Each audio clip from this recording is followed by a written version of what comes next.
जय हिंद मेरे प्यारे बच्चों, जिज्ञासा अकेडमी की ऑनलाइन क्लासेस में मैं राजेश सर आप लोगों का स्वागत करता हूं। मेरे प्यारे बच्चों, मैं उम्मीद करता हूं कि आप लोग स्वस्थ और मस्त होंगे।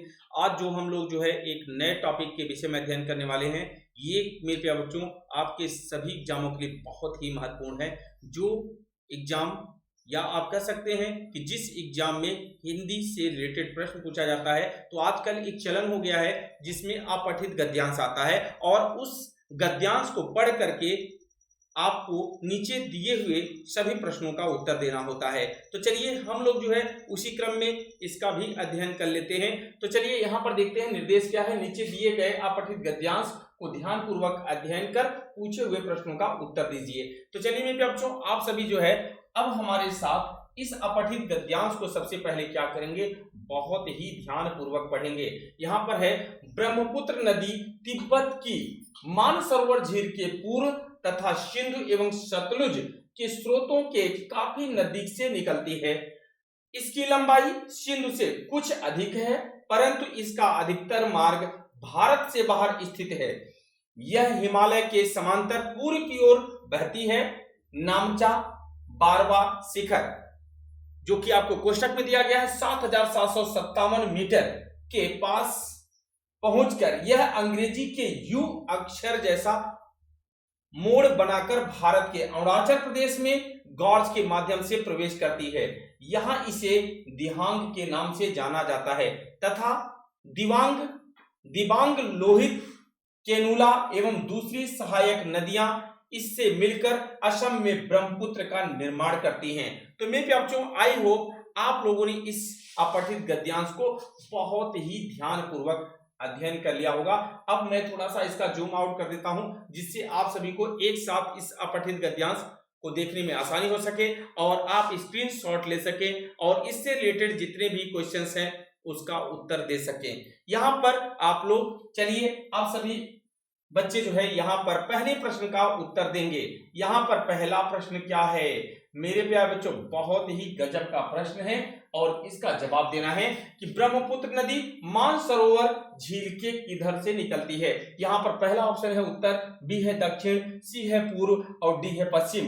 तो मेरे प्यारे बच्चों, यहाँ पर आपका सही जवाब क्या है, यहाँ पर आपका ऑप्शन वो है ऑप्शन सी, बिल्कुल राइट आंसर। तो यहाँ पर आप लोगों ने ध्यान दे दिया। तो चलिए अगला क्वेश्चन, क्योंकि ये अपठित गद्यांश में बताया गया है।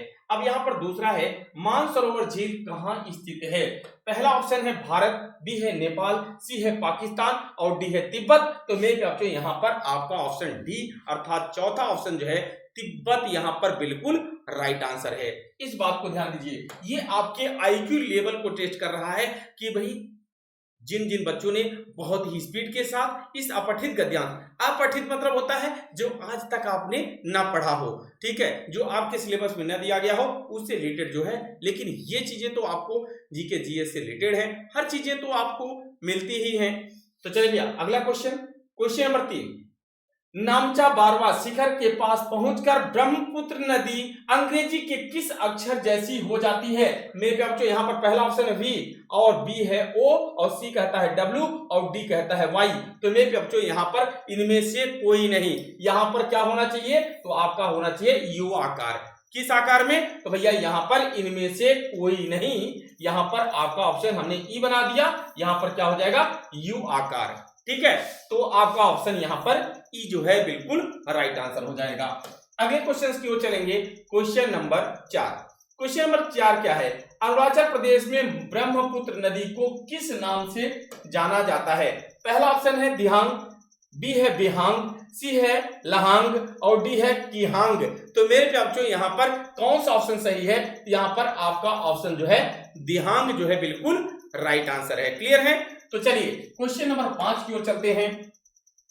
क्वेश्चन नंबर 5 क्या कह रहा है, यहाँ पर ध्यान दीजिए, बड़ा मजा आ रहा होगा, आई होप मेरे प्यारे बच्चों आप सभी को।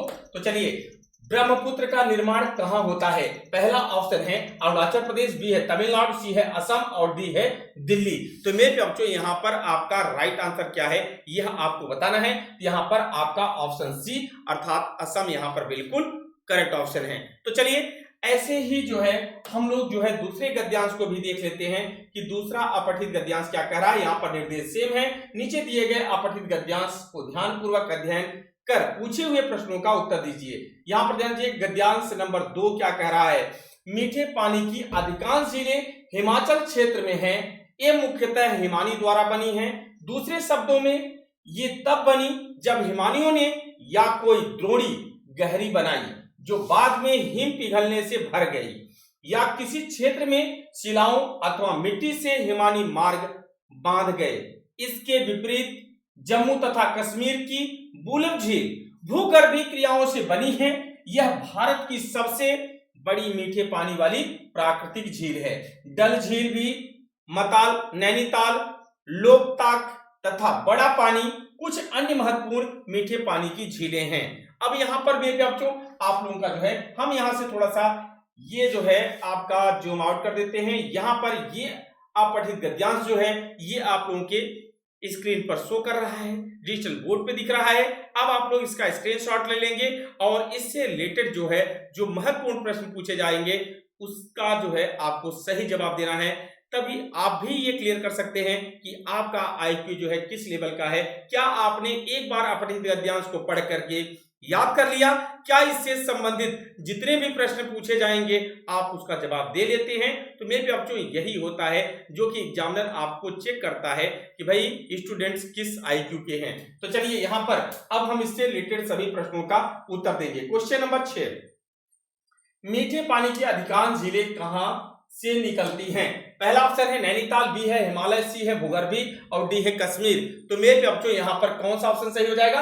यहाँ पर आपका ऑप्शन बी हिमालय यहाँ पर बिल्कुल राइट आंसर है। तो चलिए क्वेश्चन नंबर 7 की ओर चलते हैं। क्वेश्चन नंबर 7 क्या कह रहा है? क्वेश्चन नंबर 7 यहाँ पर है, भारत में मीठे पानी की सबसे बड़ी झील कौन सी है? पहला ऑप्शन है डल झील, बी है गंगा, सी है बुलर झील और डी है इनमें से कोई नहीं। बहुत गजब का आप लोग उत्तर दे रहे हैं। यहाँ पर ऑप्शन सी बुलर झील यहाँ पर बिल्कुल राइट आंसर है। अगले क्वेश्चन की ओर चलेंगे। क्वेश्चन नंबर हमारा 8 क्या कह रहा है इसको भी हम लोग जानने का प्रयास करेंगे। भीमताल कहाँ स्थित है? पहला ऑप्शन है नैनीताल, बी है हरिद्वार, सी है कश्मीर और डी है देहरादून। तो मेरे बच्चों इसका सही जवाब क्या है? यहाँ पर आपका ऑप्शन जो है नैनीताल। बिल्कुल, ना जाबे मसूरी ना जाबे देहरादून, भैया सिलेक्शन लेके हम कहां जाबे? बोलिए, नैनीताल। भैया बता रहे हैं कि सर जी हम सिलेक्शन लेके सबसे पहले जाएंगे नैनीताल घूमने।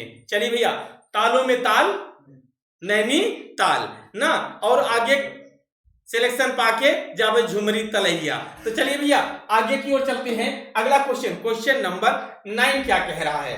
क्वेश्चन नंबर 9 है, हिमानी द्वारा मुख्यतः कौन सी झीलें बनी हैं? पहला ऑप्शन है मीठे पानी की, बी है खारे पानी की, सी है सफेद पानी की और डी है नीले पानी की। तो मेरे प्यारे बच्चों बहुत अच्छा उम्दा जवाब, मीठे पानी की। हिमानी द्वारा मुख्यतः कौन सी झीलें बनी हैं? तो हिमानी के पिघलने से मेरे प्यारे बच्चों जो झील का निर्माण हुआ वो कौन सी होती है?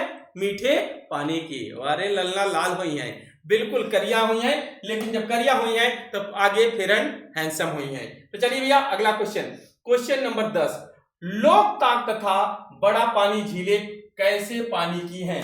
पहला ऑप्शन है खारे पानी की, बी है काले पानी की, सी है मीठे पानी की और डी है सफेद पानी की। तो मेरे प्यारे बच्चों यहाँ पर आपका ऑप्शन सी जो है बिल्कुल राइट आंसर है।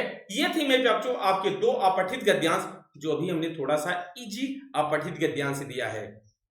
इससे जो है भाई थोड़ी सी टफ जैसे जैसे हम लोग प्रैक्टिस में चलेंगे और भी क्वेश्चंस हम लोग करेंगे। तो मेरे प्यारे बच्चों अगर आपको क्वेश्चन अच्छे लगे हों, अपठित गद्यांश अच्छा लगा हो, क्लासेज अच्छी लगी हो, तो मेरे प्यारे बच्चों आप जो है वीडियो को लाइक करिएगा, जिससे हमें भी ऊर्जा प्राप्त हो और हम भी आपको ज्यादा से ज्यादा प्रैक्टिस करा सकें।